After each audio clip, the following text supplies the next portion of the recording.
ভারপ্রাপ্ত চেয়ারম্যান জনাব তারেক রহমান অত্যন্ত মেধাবী একজন রাজনীতিবিদ। ওনার কাছে প্রত্যেকের কিন্তু উনি একটা মাঠ তৃণমূল পর্যায়ের একজন নেতার সাথে কিন্তু কথা বলেন।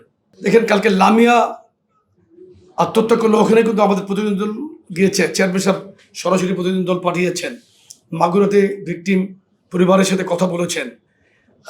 জুলাস মানিকগঞ্জে একটি হেলিকপ্টার উদ্ভাবন করেছে, তাকে উৎসাহ দিয়েছে, টিম পাঠিয়েছে, নিজে কথা বলেছে। প্রত্যেকটি জায়গায় উনি নজর রাখছেন, আমরা কি করছি আমাদেরকেও উনি সজাগ দৃষ্টি রাখছেন। সুতরাং প্রকৃত রাজনীতিবিদ কিন্তু কেউ হারিয়ে যায় না। সুযোগ সন্ধানী মানুষ কিন্তু সমস্ত জায়গায় আছে, সেটা একটা প্রাইভেট অফিসে বলেন, সরকারি অফিসে বলেন, ফ্যামিলিতে বলেন, সমাজে বলেন, সেরকম সব জায়গায় কিন্তু এটা বিদ্যমান।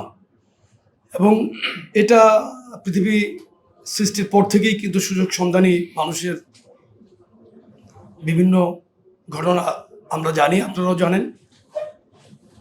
তো দলে যারা সুযোগ সন্ধানী তারা চেষ্টা করবে আমরা ত্যাগীদের পক্ষে আছি, থাকবো, এভাবে ইনশাল্লাহ সুযোগ সন্ধানীরা সুযোগ পাবে না। কারণ আমরা অন্তত দেখেন এটা ম্যান টু ম্যান ভেরি করে আমি এবং আমার যুবদলের সাধারণ সম্পাদক ব্যক্তিগতভাবে যে টিম নিয়ে কাজ করছি, আমরা ভারপ্রাপ্ত চেয়ারম্যানের প্রত্যেকটি নির্দেশকে অক্ষর অক্ষরে পালন করার চেষ্টা করছি। ইনশাল্লাহ যতদিন রাজনীতি করব, দলের আদর্শ নীতির প্রতি আনুগত্য রেখেই আমরা রাজনীতি করছি। রাজনীতি শুরু করেছি এই দলকে ভালোবেসে, শহীদ রাষ্ট্রপতি জিয়াউর রহমানকে ভালোবেসে ছাত্র দলের মাধ্যমে কিন্তু রাজনীতি শুরু করেছি। সেটা প্রায় আজকে 39 বছর আমার রাজনৈতিক পথ পরিক্রমা। এর মধ্য থেকে একদিনের জন্য বিচ্যুত হয়নি, জেল খেটেছি, অত্যাচার, নির্যাতিত, নিপীড়িত হয়েছি প্রত্যেকেই। আমাদের সাধারণ সম্পাদক, আমাদের শীর্ষ নেতৃত্ব প্রত্যেকেই কিন্তু নির্যাতিত। তো নির্যাতিতরা কিন্তু হারিয়ে যায় নাই, হারাবে না ইনশাল্লাহ।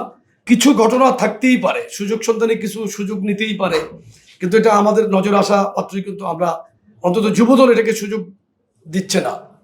আসলে গত 16 বছর পর্যন্তই তৃণমূলের সাথে আমাদের একটি কানেক্টিভিটি ছিল, কারণ ধারাবাহিক ফেসিবাদ বিরোধী আন্দোলনে ইনফ্যাক্ট তৃণমূলের নেতাকর্মীরাই সবচেয়ে বেশি সোচ্চার ছিল।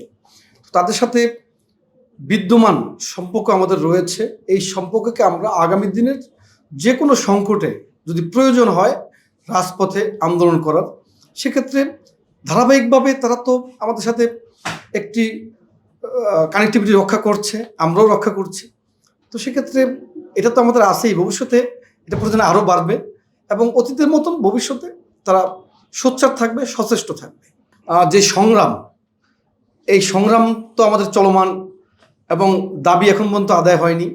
বিশেষ করে মানুষের ভোটাধিকার, তারপরে বাংলাদেশের গণতন্ত্র পুনঃপ্রতিষ্ঠিত করার যে ধারাবাহিক সংগ্রাম, সেক্ষেত্রে আমরা মনে করি যে এই আন্দোলনের জন্য যে কোনো সময় আমাদের মাঠে নামতে হতে পারে। সেক্ষেত্রে আমরা আসলে প্রস্তুত আছি এবং সতর্ক রয়েছি, সচেষ্ট আছি।